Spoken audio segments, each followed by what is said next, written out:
Hello, my name is Buki Fatona. I am a doctoral researcher at the University of Oxford. Welcome to Phil-Sci-Theo, an 8-part discussion series on topics in the intersect of philosophy of science and religion. I recently came across some research in neurophysiology that look at the interactions of mothers with their infants. And this particular study showed that there was prefrontal cortex activation in mothers trying to make out the expressions on their infants' faces. There was a control group of women who weren't mothers to those infants. And when they tried to also make out the expressions on the infants' faces, did not show the same activation in the same areas of their brains.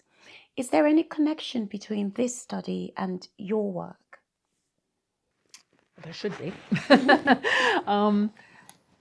I don't know that study in particular, but I'm going to take it that what is being learned there is that there's something special about the mother's relationship. You know? And indeed, I think, as I've been talking a little bit about the way in which other minds are important to us, more important than the existence of objects like this chair. And indeed, if I can just step back into philosophy for a minute, even philosophers who have tried to address problems about other minds and the external world, time and time again, you notice that there's a sentence here and there saying they are more bothered by the other minds issue. So Bertrand Russell, interestingly, was what he called a hypothetical realist. He thought it was a hypothesis that tables and chairs exist. It's a hypothesis that other minds exist. But he said, even though that's what I have to believe, it doesn't really sit right with me. He thinks that, he said, he uses this rather interesting example. He says, just let a man get cross with his wife. And it's not like that's a hypothesis that she exists. She's really annoying him. Now, we might, it's an interesting example at different times. However, what he means, we get really involved with these other minds. And it's very hard to believe it's just a hypothesis, right? F.H. Bradley once wrote, we don't want inferred friends. We want real friends. We don't want them to be inferences, because if it's an inference, maybe you're there, maybe you're not, right? It's at least logically possible that you're not. We don't even want the logical possibility that you're not there. And if we go back to your example of the research, they're taking an example of one of the most important moments in the development of the human being, the parent or caregiver and child or infant. That child, it's not a hypothesis or even a theory that their mother has a mind. It's something so important to their survival, to their existence, to their psychological well-being. And what I find interesting is that the philosophers who I've been most influenced by in my thinking about approaching these issues have been 3 philosophers, all of whom stand out for the fact that they actually mention the infant-child relationship in their work, which is not something you find in philosophy. And those 3 philosophers are Stanley Cavell, that I've mentioned. I'm going to go backwards. Ludwig Wittgenstein, that I mentioned. And going back even further in time, the 18th century philosopher Thomas Reid. Now, Thomas Reid I find fascinating because his work is littered with examples of the child's relationship to its nurse. In those days, they had nurses. And he says, there's no question in the child's mind that when it asks a question of its nurse, that it just wants an answer to a question, as if, it's just as good if I get a response from a robot. No, it's got to be, there's no doubt in that child's mind that there's a real existent being there. And I think this is what that research is now showing. But again, he was thinking about this long before there was any such research. You can, in a sense, we're getting empirical evidence for what has been noticed already. And I think what's interesting about paying attention to this relationship is it takes us back to this idea of importance. It also takes us to the idea of the way we interact with one another.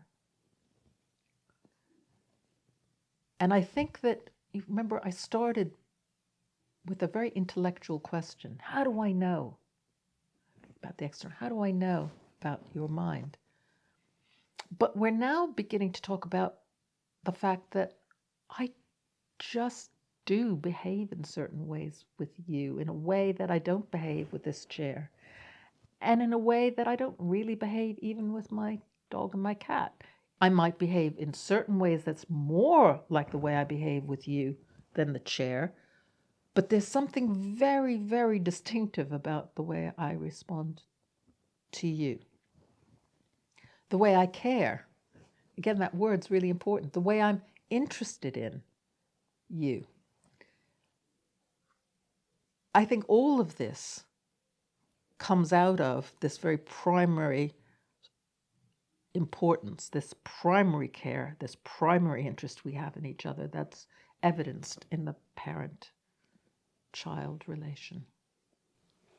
I noticed that in your earlier work you didn't engage with Stanley Cavell, unlike in your more recent work.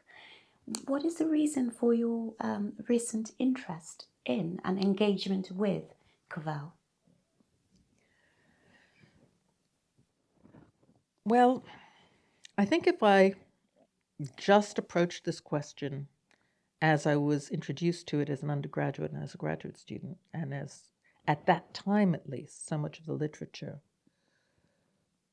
was, with its formulation of the problem, with its analogy with the external world, et cetera, analogy with science and analytic philosophy, because I was an analytic philosopher here in Oxford. I think I'd have given up on this problem because I think it's a dead end. I really do. And I don't give up. And to me, it's a real problem, and I wanted to understand it. And I had to look further afield, hence the Buddhism, hence the phenomenological work. And interestingly, when I came upon Cavell's work, he is interested in he's been influenced by phenomenology. He's been influenced by Wittgenstein.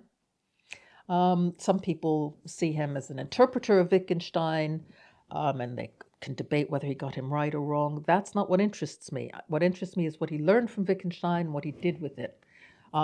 Whether it's true to Wittgenstein or not, they're in the same ballpark. They're going in the same direction. And it's a direction that I began to see as more fruitful. So one of the ideas we get, I think I mentioned it earlier, this duality. Okay, so first we get the idea that other minds or minds should be thought of differently from bodies. Then we get the idea that comes out of that observation, which is the duality, the way the problem arises on both sides. And in connection with that, Cavell talks about the fact that we shouldn't be so bothered by whether I know another mind. He used just an interesting word. He says, it's more about my acknowledgement of others. And again, these shifts of words can kind of suddenly open up whole avenues of thought that weren't available before. This idea that you acknowledge others. And in this, he is drawing on some of the work of Wittgenstein, who says, I am not of the opinion that you are in pain. I have an attitude towards you. It's not an opinion that you have a mind, or I think he says I don't have an attitude That you are a soul? No, sorry, I don't have I'm not of the opinion that you have a soul. I have an attitude towards a soul. And Cavell takes that line from Wittgenstein. Mine is an attitude towards a soul, and says it's the attitude of a soul. So he's thinking of this soul in relationship to this soul, that duality again. And he, in emphasizing this idea of importance, in his also looking at the relation of the infant to the caregiver, or the child to the mother, he thinks we should start there, right? We should start there and not lose sight of that, the importance of that relation. And the fact that the child doesn't think that the mother has a mind or know that the mother has a mind, because knowledge is cognitive, it's something intellectual. He says, it's just part of my nature.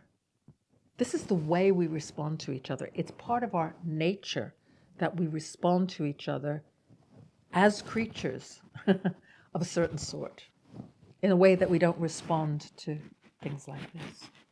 And he thinks that that's the fundamental starting point, our responses, how we behave towards one another, how we treat one another, and, as I said a moment ago, our acknowledgement of one another.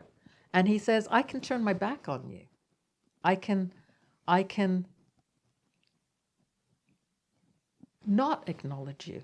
There's a kind of acknowledgement in not acknowledging, right? It says, but he says, therein lies the heart of what we're talking about here. It's about acknowledgement. And then you realize that the problem that we see is you might not exist. He thinks that's a fear I have, a fear that you might not exist. And he thinks we should stop thinking of this as what he calls an intellectual lack. He thinks that the skeptic and all of philosophy has done a good job, because it's rummaging around and trying to put its finger on something. But he thinks it puts its finger on the wrong thing. He says, the skeptic thinks the problem is one of knowledge. I can't know, and so you might not exist. But he says it's not that. He says the problem is that we might not acknowledge. It's a fear that we might turn our back, or that the other might turn its back on me. And that fear is so overwhelming that we kind of block it out and say, you might not exist, when in fact it's me who has to do the business. I have to acknowledge you, and you have to acknowledge me. So again, we're back to this duality. And so he shifts from thinking about this. He said, let's not think about this as some kind of intellectual feat.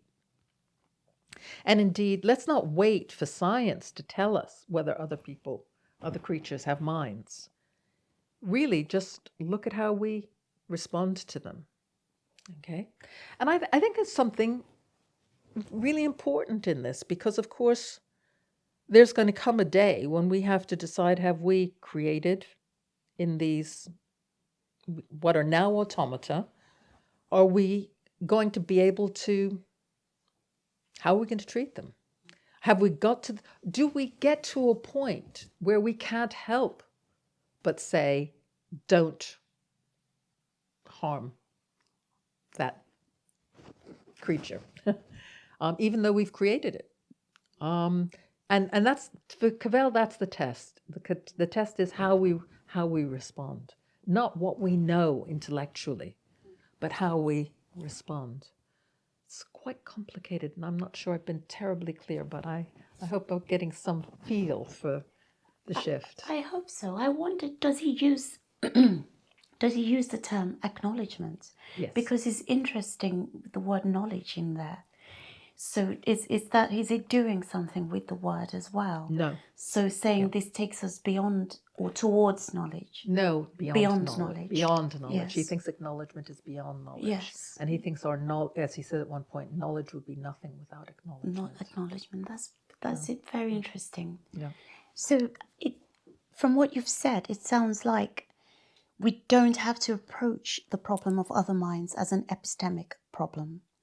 So, if we stop seeing it or stop viewing it as an epistemic problem, does that resolve it? Does the problem of other minds dissipate and disappear? He's saying, while the skeptic did us a service in getting us to look in the right direction, he did us a disservice by thinking of that direction as epistemological. Okay, and we should stop thinking of this as a question of knowledge, but we should look more to how we treat each other, our acknowledgement of each other. That's the direction we should be going into. Does that mean there's no problem? No, I think there's still a problem. Now, the problem, I think, as Cavell sees it, is connected with another thought that is a very intuitive thought, which is, I can't feel your pain. Right? And sometimes when we think about that, we then are led to think, so the pain is yours, my pain is mine. We're back into that picture. I can't feel your pain. And what Cavell wants to say is, it's true that I can't feel your pain, but it's true because you're not me. You are a separate person. What's important about that, he thinks, is that separateness frightens us. That's where we're often running and thinking about it as a skeptical problem, whereas he thinks that actually we have to confront our separateness. Now, confronting our separateness doesn't mean that I can now start worrying whether you exist or whether you're an automaton. No, I can accept that you exist. That's something which it's part of my nature to accept that, okay? But I also have to in accepting your existence, I have to accept it as a separate existence. And in separateness also comes difference. So the way you feel may be different from the way I feel. That doesn't mean you don't feel, but it does mean that maybe I won't know exactly how you feel. I don't feel your pain. So at the end of the day, we have a problem. Now, I think the problem here shouldn't be how do I get from here to there, but really the problem is, and it's quite deep, and it's not, and it's you might say, well, we have to start all over again, but we do, and that is reconciling the public and the private nature of mind. So this takes us right back to what is a mind, right? It's something that's both, in some sense, private to me, but also in some sense public and available to you. Understanding in what sense is important here. And I think what we learned from Cavell is understanding the way in which we can be separate and different and yet united and acknowledge each other. So I think his work actually goes very deep and is possibly very relevant to today. The way in which we must accept difference and separation while acknowledging what he calls our common humanity. And in our common humanity is this idea that we are individuals with thoughts and feelings that play a part in our social lives. Does this connect with Edith Stein at all? Oh, yes. Yes, very much so, actually, very much so. Let me just say something about Edith Stein, because she's such a fascinating figure. She was a student of Husserl's, and she was born into a Jewish family, but converted to Catholicism and became a Carmelite nun and died in Auschwitz. So very interesting trajectory in her life. And she wrote a book called On the Problem of Empathy. And it deals with other minds. And what I think is particularly important, and it connects, I think, with Cavell, although Cavell doesn't mention Edith Stein, but we know that he knew his phenomenological predecessors. So perhaps he came across her work, although I'm not sure it was translated. Anyway, in her book on empathy, again, she starts from a phenomenological perspective. She does not accept a metaphysical divide between mind and body. She thinks body expresses mind, manifests mind. But what she interestingly said was that our experience of what she called foreign consciousness, right? We experience foreign consciousness in a way that's different from the experience of our own consciousness.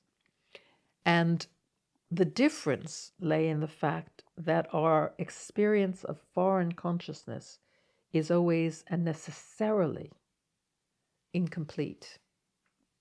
Always and necessarily incomplete. And I think that that's where I see the connection with what Cavell is telling us, because the necessity of its incompleteness is where Cavell's going to talk about the separation and difference. Finitude.